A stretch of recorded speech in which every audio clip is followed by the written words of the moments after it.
out on the road right now, but have a very special video for you as we start this video looking at the Bitcoin dominance monthly chart. You get a sense of what is happening right now. This is a picture of altcoin dominance. That's what this is. Bitcoin dominance falling equals altcoin dominance. So if we look at last cycle, we're getting a very similar vibe, and I want to break down what that looks like on the monthly, what's happening right now.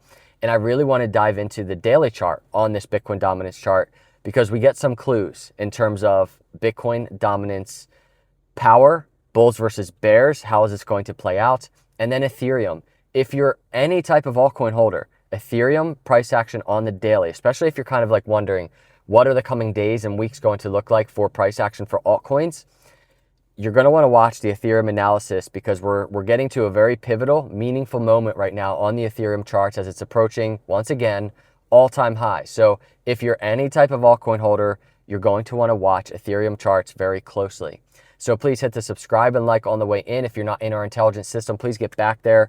We've got our new customizable dashboard. We've got our risk models, our exit planners. Start planning if you're a macro investor to take profits, to exit, start strategizing with real data. That is, remove emotion in that process.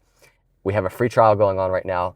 I would love for you to join us back there with our members and really start just planning so that you do not round trip a bull market.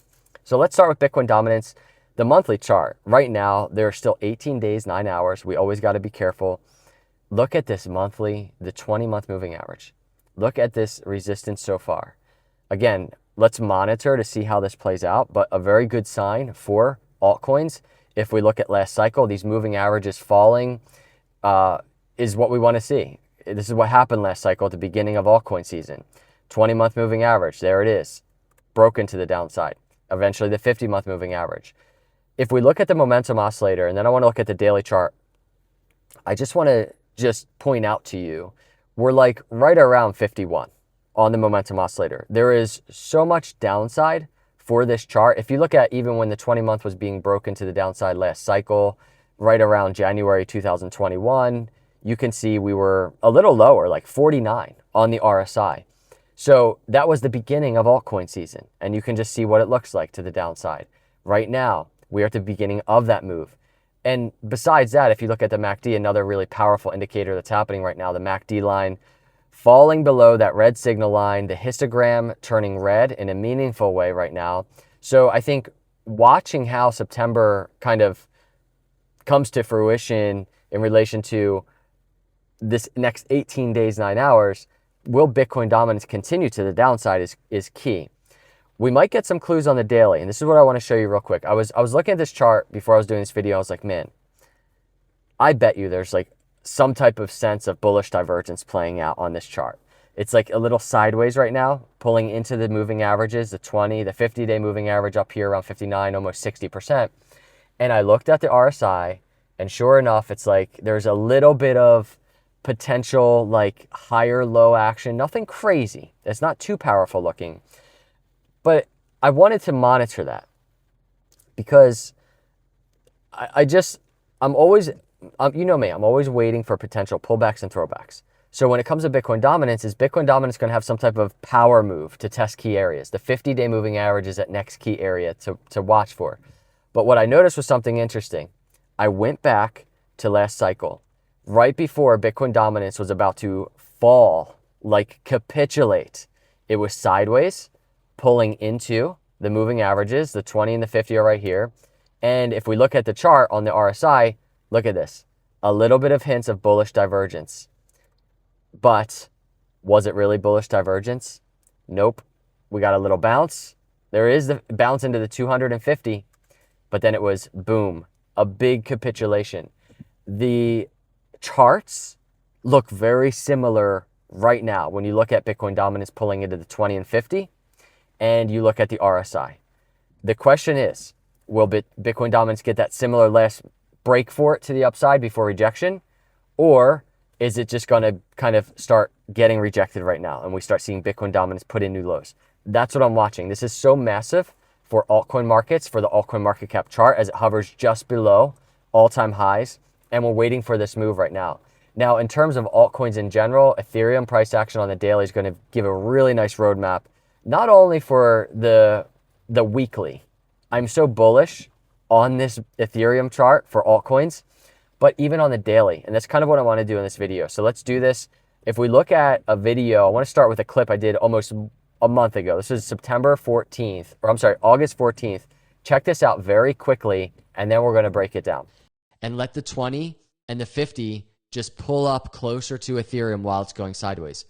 If it doesn't happen, then I'm always just watching. If there's going to be some event where crypto just opens a new candle, just starts falling, I'm just monitoring the 20-day moving average. That's almost $4,000 right now. And the 50-day moving average. It's around 3,300. This range, I don't know how price action will operate for Ethereum to even test that range, but I'm always watching that. And if we go back now to that move, you can just see this is what Ethereum was doing. It was hobbling around at that 50 and the 20. So this is really an update on what we've been tracking for around a month, right? Almost a month since I did that video. And what we're talking about was pulling into the 20 and 50. And this is exactly what happened. Ethereum is consolidated. It's pulled into the 20 and 50. And if we look at this, right, the RSI, if we zoom out, was another piece to the story. So what I was doing was kind of looking at price action of Ethereum in this bullish scenario where it's consolidating, but it's on its way to higher highs and higher lows. And this is what happened back here. This is what I was monitoring. And we were really just discussing the RSI because you notice while Ethereum was making this move to the upside, there was like bearish divergence happening for a while. And we've really fallen into a very similar thing that we were anticipating then. We're pulling into the 20 and 50, and we're kind of putting in just the same exact type of consolidation on the RSI. This is not to say this is bearish. This is just to say we're getting a very similar picture of consolidation that we were anticipating could happen back, or in a similar way to back here. Remember, this was a chart from like 2023, but a very big breakout move for Ethereum. So if you look at the chart, we're kind of like right here. We are kind of like still at the very beginning of a move for Ethereum momentum to the upside. So what I would be watching is two things. It's so simple. Obviously to the upside, price discovery is so close. I will just enjoy it and watch it. But I'm more concerned about, not concerned, but watching the continued support at the 20 and the 50. As we go into next week with interest rate decisions, I'm not convinced that there's not going to be incredible manipulation and volatility. And if that's the case, we might see Ethereum test the 50-day moving average. It's around 4,200 now. It's come up quite a ways since, around a month ago or so. But if it fails even at this area, we go to the weekly chart for Ethereum, you can kind of get a sense of potentially how this could play out. A throwback to the triangle apex and then bull. So that is a scenario that's in play. So you see two area targets of support, and it's not like it has to happen. We might just go straight into price discovery. I will very much enjoy that. But anticipate, now that we've come this far, we've consolidated and pulled in as anticipated to these moving averages. Let's see if the range gives us support. And if it doesn't, a very nice structural move that is very normal in technical analysis might be in play. I'm not bearish. I just want to say I'm not bearish. But we could see Ethereum fall $1,000 to the apex before the real bull move. It is so in play. And I'm not predicting it will happen, but I'm trying to just put caution out there that it could. And it would be a very normal move. And maybe I will be replaying this clip in October 12th because we're sitting at $3,500 and everybody thinks the bear market's happening. So for that video, if I replay the clip, I don't think the bear market is happening. I think we're getting a very normal technical move. But let's see. It would be amazing and awesome if this doesn't happen and Ethereum sees support at this area and continues to upside now into price discovery. So these are my thoughts for altcoins today as we kind of monitor and watch these markets. Let me know your thoughts in the comments below. Again, if you're not in our intelligence system, get in there, start watching the risk models, go see the assets that we have back there. We have a list on our website just to make sure you have some of these altcoins that are back here, and start planning your exits, everybody, because I think when things really do start moving, it's going to move quick. So please subscribe, hit that like if you enjoyed this video. I really appreciate you cruising through. I'll see you in the next video. God bless.